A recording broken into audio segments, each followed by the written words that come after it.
tudo está o tempo todo em transição, nascendo, morrendo e renascendo.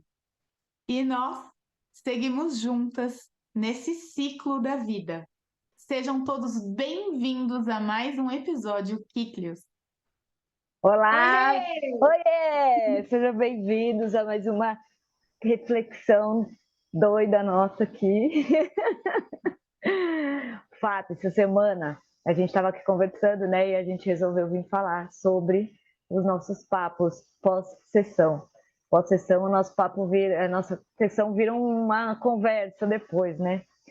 E a gente estava falando muito da nossa necessidade de viver e de se realizar sempre em parceria com alguém, né? A gente não pode ser só a gente sempre precisa estar apoiado em alguém nesses nossos medos de desvalorização e nessa nossa necessidade de viver em matilha, né? De viver em grupo, né?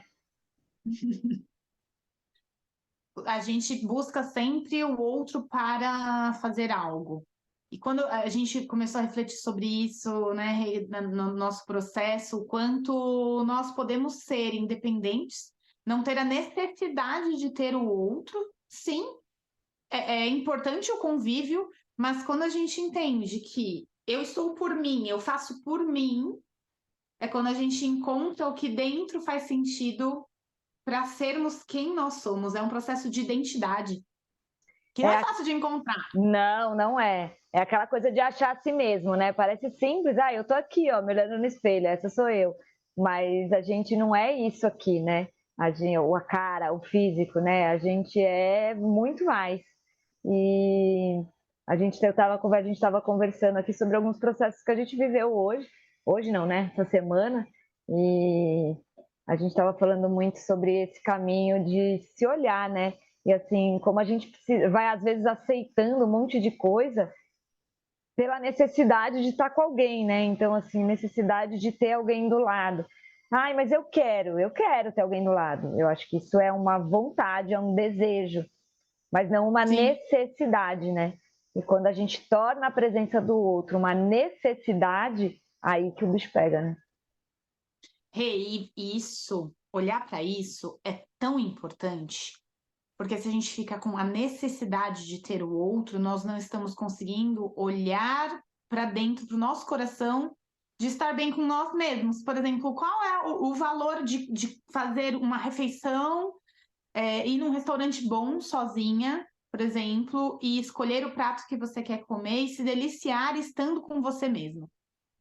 É muito louco, né? Dificilmente a gente consegue fazer isso, Não, porque a e a gente está na gente nunca tá necessidade. sozinho, né, amiga? A gente tá com o celular o tempo todo e o celular conecta a gente com os outros o tempo todo, né? E muitos canais e muitas coisas têm falado muito sobre isso, né? Sobre a gente se achar, sobre a gente se olhar, enfim. E hoje eu estava conversando com uma paciente minha e vejo isso muito há muito tempo, né? E também vejo, ai, meu microfone. E vejo muito na minha história também, quando a gente cuida muito tempo de uma pessoa, né? A gente assume um papel ali de esteio, né? De um viver em conjunto, né? E você não acaba não existindo. Quem existe é só aquela pessoa que precisa de você. E eu estava É, atendendo uma paciente hoje que cuidou do marido com Alzheimer durante muitos anos. Primeiro mãe de duas crianças, depois o marido doente com Alzheimer. E ela cuidou dele por muitos anos. E quando ele faleceu, ela começou a perder a memória. E hoje eu pergunto para ela assim, falo, o que você gosta de fazer?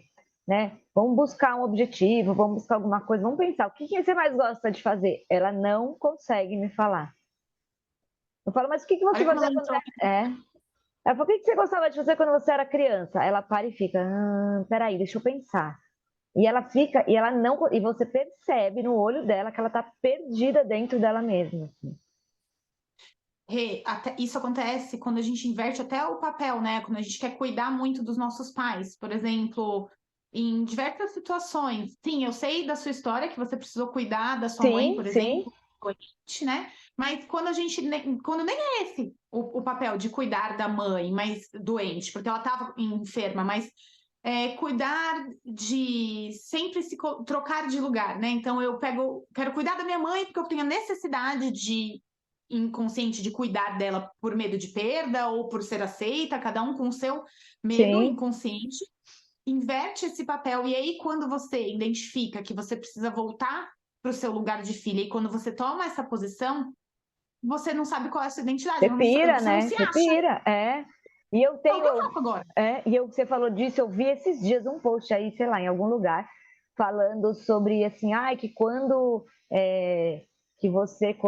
você é criança, você é filho dos seus pais, e quando você fica adulto, você é pai dos seus pais. Não, né? Não, não. Eu sou pai, Não, vou ser mãe dos meus filhos se eu tiver filhos, senão eu não sou mãe. Vou ser mãe dos meus isso. projetos, vou ser mãe, né? Mãe dos meus pais, não. Até porque a gente se coloca nesse lugar e eu tenho visto muitos pacientes vindo falando assim, eles acham que mandam em mim, eles querem mandar para eu fazer tudo, eles não me deixam fazer nada.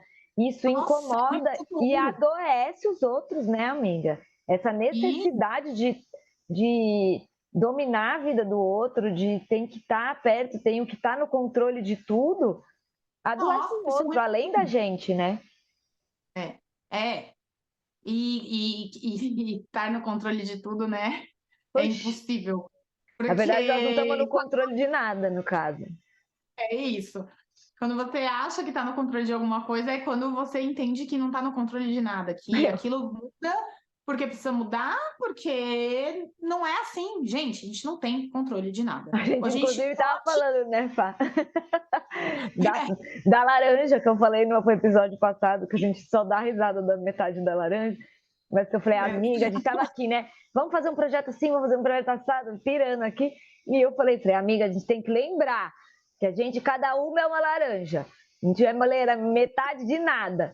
Às vezes é a laranja doce, às vezes azeda, às vezes meio podre, às vezes bagaçada, mas é uma laranja cada uma, pelo amor de Deus. A gente junta, faz um suco, mas a gente é uma laranja cada uma. É, e quando a gente entende que a gente é uma laranja, cada um é uma laranja, isso é muito Inteira. bom. É uma laranja inteira, não queira ser metade de uma. Nós podemos ter um pouco de controle de nós mesmos. Claro que eu digo um pouco porque o inconsciente ele é muito ativo, mas quando a gente começa a expandir a nossa consciência para cuidar de quem nós somos, e aí então observar que o nosso papel mais importante é primeiro estar bem com nós mesmos para transbordar para fora e estar bem com o outro, é quando a gente consegue expandir para o mundo, Rê. Nossa, que Lógico, meu. E não, e que dá as uma pessoas paz no precisavam. coração, né? Dá uma paz no coração. A gente estava aqui falando de uns projetos que a gente estava falando assim, ai meu, isso aqui fiquei triste de abrir mão disso, fiquei triste, achei que eu fiz uma cagada. Mas, meu, dá uma paz no coração de falar assim, bicho, eu posso seguir sozinha se eu quiser. É, Eu não preciso de ninguém para seguir. exato. Eu posso querer, esse é o processo. Não tem problema nenhum a gente querer ter alguém do nosso lado, né? Eu escolho estar aqui no Kiklios com a Fá porque eu quero, porque é Isso, legal, porque a gente tem uma troca, a gente não precisa. Eu podia estar aqui exato. fazendo a palestra falando sozinha, né? Sozinha Sim, entre aspas, né? E a Fá também. A gente escolheu estar juntas porque a gente achou que é importante a gente trazer a nossa individualidade para um conjunto, né? Então, assim, a gente não precisa ter, por exemplo, um parceiro ou uma parceira, né? A gente quer, é diferente. é muito diferente. E quando a gente entende que a gente não precisa e a gente quer, mas que a gente, quando a gente entende o lugar de não precisar, é quando aparece alguém para se relacionar. Porque é aquele nó, né? O nó que a gente aperta.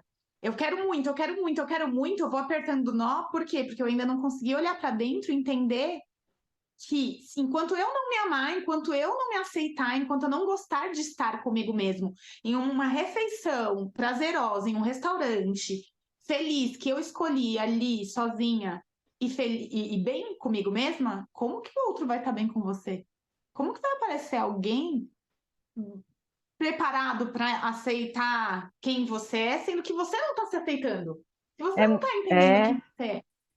E a gente está falando aqui de relacionamento, né? Mas assim, por exemplo, eu atendo pacientes idosos, né? E muitos que, por exemplo, se aposentaram, né? E a gente vive em função do trabalho. A gente vive numa Então, sociedade que as pessoas falam assim, quem você é? Ah, eu sou uma terapeuta. Não, eu não sou uma terapeuta.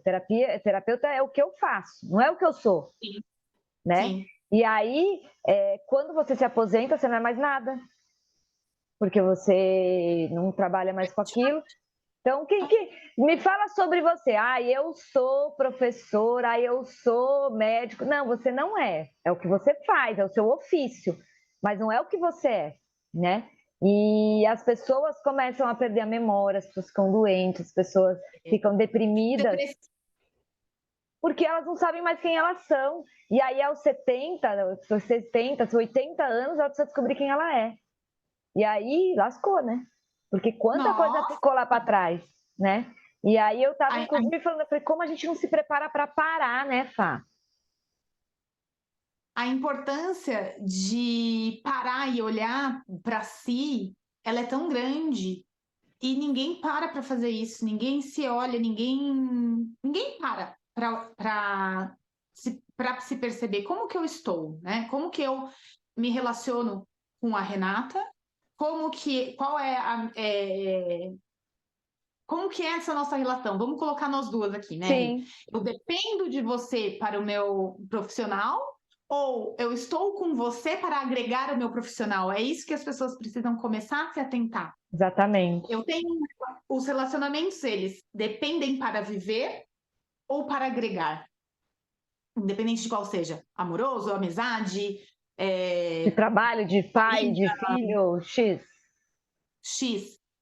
Quando a gente começa a entender que eu estou nesse lugar porque ele me agrega e não porque eu preciso dele, porque é a minha vida. Existem mães que colocam, depositam isso nos filhos. O filho é minha Sim, vida, é minha vida, é minha vida, é minha vida. Isso fica pesado, tanto para o filho quanto para a mãe, porque aí o filho não consegue ir para o mundo, porque acha que é a vida da mãe, e a mãe também não consegue liberar o filho para ir para o mundo ou vivenciar novas experiências. Por quê? Porque está vivenciando só a experiência. ou ela adoece quando esse filho sai de casa, quando esse filho vai estudar, quando esse ela adoece, porque ela fala, e aí, agora? Faço o que aqui da vida? Né? Tem uma pacientinha que fala para mim assim, meu neto é tudo para mim. Ele dormia comigo na minha cama até ele casar. A filha dela fala, meu, não dormia. Mas para ela, dormia, porque ele era tudo para ela. Então, ele dormia na cama dela.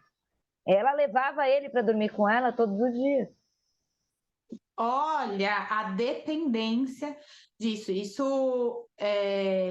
A dependência emocional do outro faz com que fragilize os nossos estados emocionais.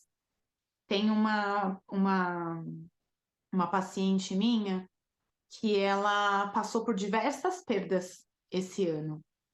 E ela falou assim para mim: eu não sinto mais meu coração. Eu não tenho mais coração. Eu estou muito triste. E eu preciso sair desse lugar. Aí, primeiramente, eu falei: parabéns, porque você conseguiu perceber que você precisa sair desse lugar por você.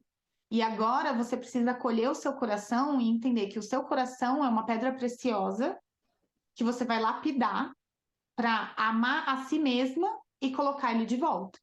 Porque eu entendo a dificuldade das suas perdas, eu sei como isso é difícil, mas se você não se amar, você vai entregar a sua vida. E não é isso que é o nosso propósito aqui. Exatamente. Primeiro, a gente precisa agradecer a nossa vida, antes de qualquer coisa. Se a gente entrega ela para o outro, ou para a nossa depressão, para a nossa tristeza, para a nossa doença, a gente está perdendo a nossa vida. Levantar a mão para pedir ajuda, como ela fez, eu sei que eu estou depressiva, eu preciso de ajuda. Eu falei: parabéns, você conseguiu já dar o primeiro passo. É, Porque se a gente nem dá esse primeiro passo, não, bicho. ixi, E eu falei, esses dias eu falei até lá no meu canal, né, no meu perfil, A gente a gente é formado de diversos papéis, né? Eu lembro que quando eu perdi meu pai, eu repetia incessantemente de que que ele tinha levado o meu coração, né? E que ele tinha ido embora com ele. E tinha, aquele coração foi com ele, né? Quando a gente perde alguém, quando a gente termina um relacionamento, quando a gente sai de um trabalho, um papel nosso, um pedacinho nosso, um papel nosso morre. Porque a gente é uma pessoa, com cada pessoa a gente tem um papel e a gente tem, né, um perfil, enfim. Quando essa pessoa sai da nossa vida por qualquer situação, esse papel nosso não existe mais. E mesmo se, por exemplo, eu me separei, mesmo se eu formar outro marido, o outro marido é outro papel, não é o mesmo papel do meu marido lá atrás. Então, essa pessoa também morre. Então, assim, não morre só a pessoa que foi, morre uma pessoa dentro da gente também. Só que se você não se conhece, se você não se olha, se você não acha você mesmo, é muito mais difícil enterrar essa pessoa e trazer a outra de volta, né? Isso que você trouxe, dá para fazer até uma. Você falando, eu ilustrei na minha cabeça, eu imagino muito, né? A aquariana tá lá, só imaginando e desenhando. E aí eu comecei a imaginar qual é a sua melhor versão de todas as versões que você tem. Escolha a sua melhor versão para ser o seu principal coração, que é o seu amor próprio. Então, ele é o seu principal diamante. E em volta do seu principal diamante tem pequenos diamantes que são os corações que a gente entrega, o amor que a gente entrega, que são as nossas versões para o outro. Quando alguém se vai, quando a gente perde alguém, uma separação, qualquer processo de luto que seja, um relacionamento que se separou, uma perda por morte, um trabalho, enfim, qualquer processo que nós perdemos, esse pequeno diamante, ele pode não estar mais tão presente, mas ele brilha quando você lembrar com saudades, com coisas boas, com alegria daquela situação.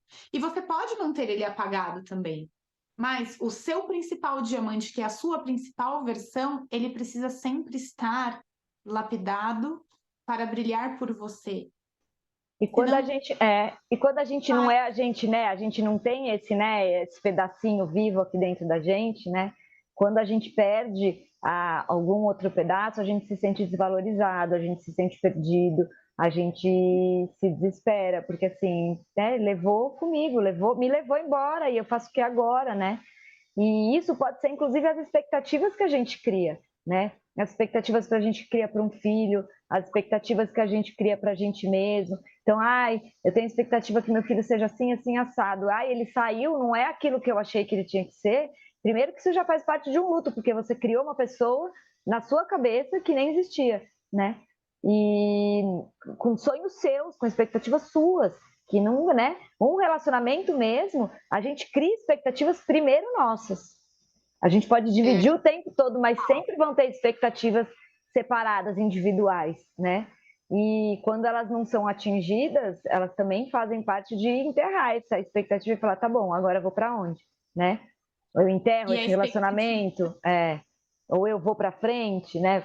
E tem muito esse caminho aí, né? A expectativa e a realidade já até fizeram um meme disso, né? A expectativa Vários, e a realidade. no caso. Existem os memes para mostrar na nossa cara, para não criarmos expectativa de nada, porque quanto mais a gente cria expectativa, mais a frustração da realidade vem. Quando a gente cria um grande... E na verdade, Fá, eu acho que é também utopia dizer que a gente não pode criar expectativa, né? Se você parar para pensar, a gente cria, não tem. Você fala, como é que eu vou não criar? Eu, gente, não sei não criar expectativa. Eu já falei, eu namoro, caso, separo, tenho filhos e mato e a pessoa não sabe nem que eu existi. Fácil, né? E aí, assim, e aí, vou morrer assim? Não, é só entender que isso é uma expectativa, né? Não pegá-la como uma verdade. Exato. E aí falou assim, a minha expectativa é essa. Às vezes você pode até dividir com a pessoa, fala, meu, né, é um relacionamento, é um casamento, ó, eu tinha expectativa que fosse assim. Aí a pessoa vai falar pra você, puta, eu não vou conseguir atingir essa sua expectativa porque eu sou assado. Ah, tá bom, e aí, o que a gente vai fazer com isso? Porque aí, quando a gente coloca para fora, a gente vai entendendo. A gente vai se conhecendo. Mas eu acho que o principal que você falou foi a questão do auto-amor, né? A gente se amar e a gente se conhecer, cada pedacinho nosso, cada papel, cada personagem, todos, para que a gente descubra o quanto a gente é incrível, né? E como a gente merece receber uma coisa muito maior, né? E aceitar receber, né? A dificuldade de receber é muito grande. Quando a gente não consegue aceitar o receber, aí a gente bloqueia muito do que a gente pode receber. Vou voltar um pouco aqui para falar sobre a expectativa que você trouxe, né? Eu crio muito, mas aí eu quero falar, eu posso falar até que ponto a gente, uma reflexão, viu, Rê? Não discordando, eu também acho Sim, que a gente precisa lógico. ter expectativa, mas o quanto a gente pode também controlar e entender. Essa expectativa, ela é uma grande carência minha ou ela é algo que é real? Ou ela é um Porque sonho, quando a né? gente... Isso, é um sonho ou é real? É claro que a gente nunca sabe se é real, mas o que eu quero dizer com isso? Nós, seres humanos, somos carentes. E às vezes depositamos muito no outro as nossas carências. Quando a nossa carência está lá em cima, no pico, por alguma coisa que a gente viveu e a gente ainda não olhou para esse lugar, a frustração daquela expectativa que foi criada, ela é muito maior. Quando a gente consegue identificar qual é a minha carência, é um processo De até autoconhecimento. mesmo. A gente faz isso o tempo todo em Oh, terapia, de entender qual é essa carência que eu tenho que faz com que eu crie essa expectativa e eu me frustro com o que aconteceu, que foi a realidade. Quando a gente começa a entender as nossas carências para que criemos expectativas não tão avançadas quando vem a realidade, a frustração não é tão grande. Isso até pode ser, da minha fala, um mecanismo de proteção? Sim, pode ser. Mas eu penso também muito como um autoconhecimento de identificar o que eu estou depositando no outro é muito do que eu estou precisando, então como que eu alimento isso em mim para não jogar no outro, para não ficar pesado no outro também. isso é meu ou isso é dele, né? Não, é isso é meu ou isso é dele, né? E assim, tá tudo bem, desde que eu olho e falo assim, isso é uma expectativa. E aí faço o que com ela? Então, segura aqui a minha expectativa, né? E a gente cria expectativas, porque a gente é um ser criativo, né, gente? Tem uma coisa que a gente é criativo, graças a Deus. Então, a gente cria expectativas em relacionamentos, num trabalho, num lugar novo que você vai morar, qualquer coisa que a gente faz. A gente faz um projeto, a gente tem expectativas, mas aí a gente vai entendendo o que vale é a gente não se apegar e não usar a expectativa como uma boia de salvação.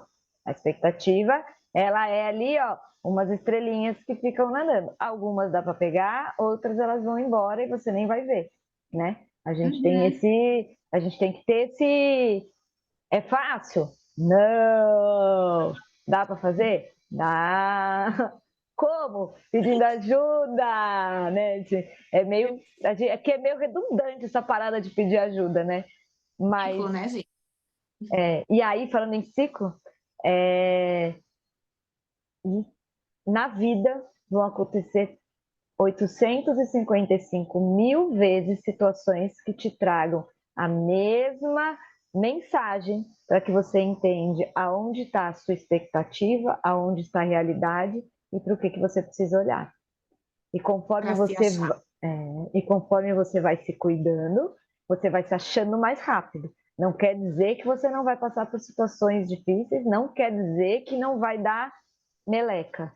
Só quer dizer que a hora que der meleca, você vai parar e falar: opa, aqui ó, me peguei aqui, né? Então E eu fica mais passei fácil por de essa cantar. situação, falei pra Fá, fiz merda, aconteceu isso, isso, isso. Nossa, mas já saquei. Ó, isso aqui, isso aqui, isso aqui. Ah, porque eu sou fantástica? Não, porque eu faço terapia a cada 15 dias.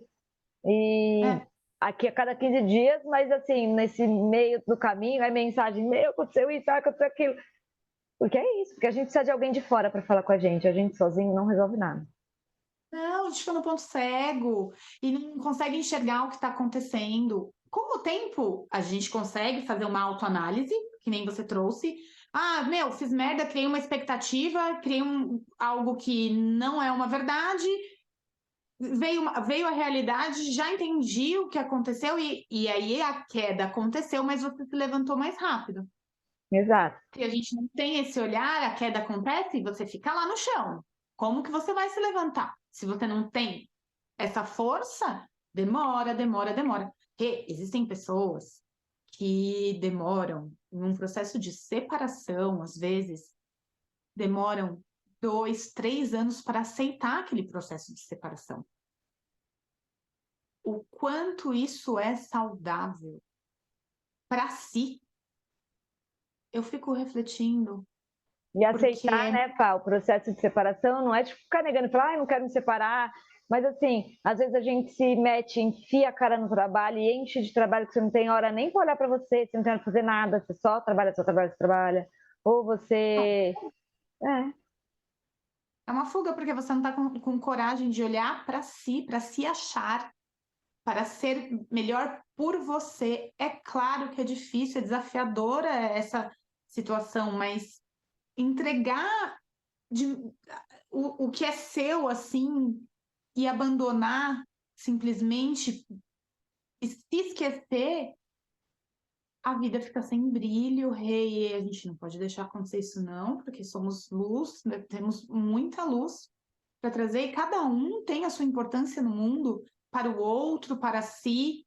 Se a pessoa não enxerga a importância para si próprio, como que ela vai ser importante? Qual é o propósito para o mundo? Se não é. conseguir nem enxergar para si. E aí entra nesses processos, depressão, anorexia, ou uma distorção de imagem, bulimia, vem um monte de doenças físicas, porque a pessoa ela está se entregando. Um. Ai, veio uma palavra triste na minha cabeça, mas é um suicídio lento, assim, que você vai definhando aos poucos, É. A isso é gente, muito triste. e você tem até isso, até questões de memória. Eu tenho essa minha paciente que eu falei lá no começo, que ela não sabia lembrar o que ela gosta, ela não consegue lembrar de um monte de coisa. E eu falei para ela que a primeira coisa que ela precisava entender é que ser livre não é um problema. Ela olhar para ela não é um perigo. Ela pode olhar para ela pode querer, ela pode desejar, porque quando a gente se anula para cuidar do outro, por exemplo, a gente se sente culpado, a gente acha que a gente não pode dizer assim, ah, eu tô com a minha mãe doente, eu não posso sair e me divertir porque ela tá doente. Então, como é que eu vou sair e me divertir se minha mãe tá doente? Como é que eu vou? E eu sei porque eu vivi isso. Então, assim, eu tinha uma questão muito quando depois que minha mãe faleceu, para mim era muito difícil sair de casa e deixar meu pai sozinho em casa. E assim, e ao mesmo tempo eu não sabia nem se de repente ele queria mesmo ficar em casa sozinho, porque eu já pressupunha que ele precisava de mim aqui do lado dele o tempo todo, né? Então a gente nem se permite olhar o outro, que dirá olhar Aham. a si mesmo, né? Difícil demais, mas tudo é possível, né, Rê? Quando a gente pega em mãos quem somos nós, você não vai deixar de cuidar dos seus filhos, você não vai deixar de cuidar dos seus relacionamentos, das suas amizades, mas você não deixa de cuidar de você para você ser melhor para o outro também. Então, não significa que você vai deixar de auxiliar o outro, mas sim nutrir o que você A precisa. famosa máscara de oxigênio, né, Fá? A gente A precisa, máscara de quando oxigênio. cai a máscara de oxigênio no avião, qual é a orientação? Você primeiro coloca em você para depois você colocar no outro, né? Porque senão não adianta. Então, assim, a gente precisa primeiro olhar para a gente. Se a gente não se reconhece, a gente não vai reconhecer ninguém, não vai olhar para ninguém. E não é fácil. Não é fácil. E aí tem um trechinho aqui de um livro que a gente viu e que a gente achou muito bonito.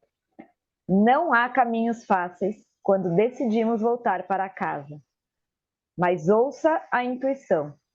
Mantenha acesa a chama da vela que ilumina os cantos da alma e esteja aberta para o universo simbólico, pois as respostas sempre aparecem de uma forma ou de outra. Você está pronta para ouvir? Fica aí a nossa pergunta. Muito obrigada pela partilha, Fad, mais uma vez. Obrigada a todo mundo. Obrigada a Beijo. todos.